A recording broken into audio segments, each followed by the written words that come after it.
My name is Lilah Johnson, and Bella was my best friend.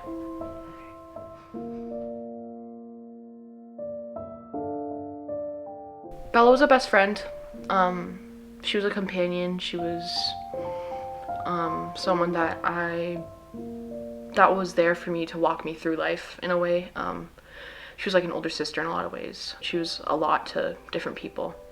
Her and my mom have been best friends since they were 12, I'd say. So she's a year older than me, and I'm pretty sure she was in the hospital when I was born. So I've known her since day one. She was a theater kid. She loved music. She loved singing. She loved watching reality TV.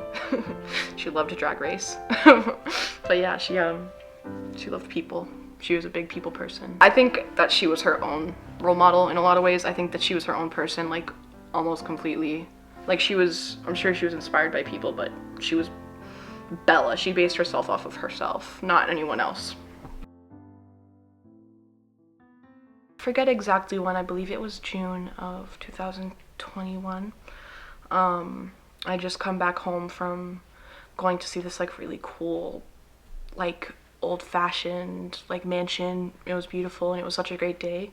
I'd skipped school and I remember talking to her and sending her pictures the whole time. I knew that she was going to a doctor's appointment, but I thought it was just going to be like a thing like, here's some medicine to help with the pain, or you know, she had gotten a scoliosis surgery, and a lot of the doctors were telling her that's why she was having shoulder pain. So I was assuming it was just going to be the same story that she'd been told. But when we came home, my mom got a call from Tracy, and she went outside, but I was listening in because I heard Bella's name, and I know she had been complaining for a long time about a lot of shoulder pain. So then I heard that she had some sort of tumor. We didn't know if it was benign or if it was cancerous yet, but I remember that feeling and like not really like grasping it. I was shell-shocked. I felt like life wasn't real. It was very hard because I had just had a really good day. It took me a long time to process the fact that she had cancer. Probably till she started like losing her hair and we shaved it off. Before that, it didn't feel real. There's not one memory that's my favorite. There's a lot.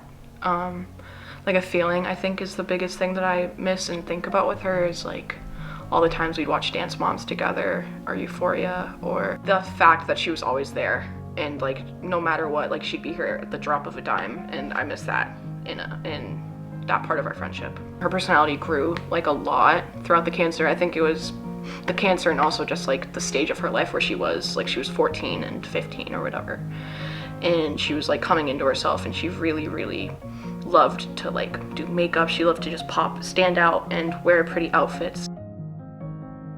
Her memory really helps me understand that like what other people think doesn't matter, because I know who I am and she knows who I am, and that's all that should matter. You know, telling people when I think that they're being inconsiderate or standing up for myself or other people, and I think that is something I learned from her. I don't know if there's something I'd say to her. I would just like want to introduce her to all the new people in my life. One of the biggest things that I really miss and what I am sad that I won't get is being able to get her approval on people in my life, because she always could read people wicked easily. She was always on my side no matter what, and I think that I would try to talk to her and ask her for guidance. She was trying to live her life, I think, as much as she could in the moments, because I think that it was the way that she was coping with what she was going through, was just having fun and being okay with herself and embracing her bald head. Like, she hated wearing wigs. It's been about 3 years since she passed, a little bit over, and I think it's still a pretty fresh wound, so I don't know exactly how everything has changed, but I know that I've become pretty aware of the fact that I could lose anyone at any time, and in the ways that's hard, but it's also been a blessing because it makes me really sit in a moment and honor my friends while they're still here, I guess. I really think that she suffered greatly, but in those moments, people either shine the strongest or they falter, and she absolutely shone.